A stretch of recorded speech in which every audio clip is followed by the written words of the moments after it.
রোজ রোজ ভাবি একটু পার্লার যাব তো এখন আজকে ঠিকই করে নিলাম, চলো আজকে আমি পার্লার যাই। এর আগে যতবার আমি অ্যাপয়েন্টমেন্ট নিয়েছি ততবারই আমার ক্যান্সেল হয়ে গেছে, যাওয়াই হয় না। তো আবার আমি রেশমিকে বললাম যে আমার অ্যাপয়েন্টমেন্টটা নাও, আমি আজকে যাব। তো এই ভেবে আমি ফাইনালি চলেই গেলাম পার্লারে চলে গেলাম এই কারণে, খুব সামনেই হচ্ছে ঘুরতে যাব। যদি এখন নিজেকে না একটু প্যাম্পার করি, না তৈরি করি, তাহলে তো কেমন দেখা যায় বলো। যতই হোক আফটার অল তো কন্টেন্ট ক্রিয়েটার না, ওই জন্য। তো চলো আজকে ফাইনালি চলেই গেলাম হচ্ছে পার্লার গিয়ে প্রথমে আমি কালার করলাম পুরো চুলটাকে। কালার করবার আগে হচ্ছে আমার হেয়ার ওয়াশ করে নিয়েছে, তারপরে আমাকে কালার করেছে। কালার করে দেন আবারও হেয়ার ওয়াশ করাতে এখানে নিয়ে এসছে। প্রথমের হেয়ার ওয়াশটা আমি দেখাইনি, ভিডিওটা লং হয়ে যাবে, তাই করার পরের প্রসেস থেকেই আমি দেখাচ্ছি। এবার কালার করার পরে শ্যাম্পু করার পরে চুলটাকে তার স্টাফ শুকিয়ে নিচ্ছে। বেশ ভালো যত্ন সহকারে চুলটাকে আমার শুকিয়ে নিচ্ছে। তো কালারটা হচ্ছে করেছি গোল্ডেন ব্রাউন, পুরো চুলটাই করেছি হাইলাইটের মতো। তারপরে এবার হচ্ছে আমার কোটিং হচ্ছে, এখানে হচ্ছে কালার করার পরে হচ্ছে ন্যানোপ্লাস্টিয়া ট্রিটমেন্ট করা হচ্ছে।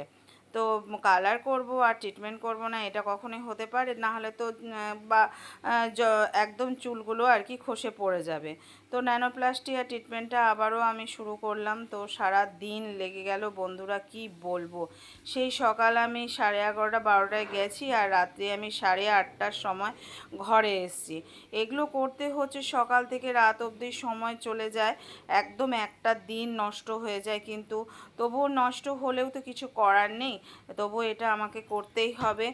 এটা যেহেতু করে এসেছি চুলের মধ্যে, এটা না করলে চুলটা একদম রাফ হয়ে যাবে। তো ফাইনালি আমার ন্যানোপ্লাস্টিয়া ট্রিটমেন্টটা করার পরে আবার দেন চুলটাকে কভার করে রেখে দিল কিছুক্ষণ, 1 ঘন্টা যাবার পরে চুলটা যখনই শুকিয়ে উঠলো, তখন আমাকে আবার পুনরায় নিয়ে গেল হচ্ছে হেয়ার ওয়াশ করাতে। তো হেয়ার ওয়াশ করানো চলছে, রেশমি হেয়ার ওয়াশ করিয়ে দিচ্ছে। খুব যত্ন সহকারেই হেয়ার ওয়াশ করিয়ে আমার চুলটাকে আবার তুলে নিয়ে আসছে। রেডি করে নিয়ে এসে চুলটাকে বেশ করে ড্রাই করে শুকিয়ে নিল আবার তার স্টাফ। তারপর আবার হচ্ছে চুলটাকে শুকিয়ে নিচ্ছে যত্ন সহকারে। তারপরে ফাইনালি রেজাল্টটা দেখবে বন্ধুরা, কি সুন্দর, কি অসাধারণ। চুলের মধ্যে যেমন কালার তেমন হচ্ছে ট্রিটমেন্টটা।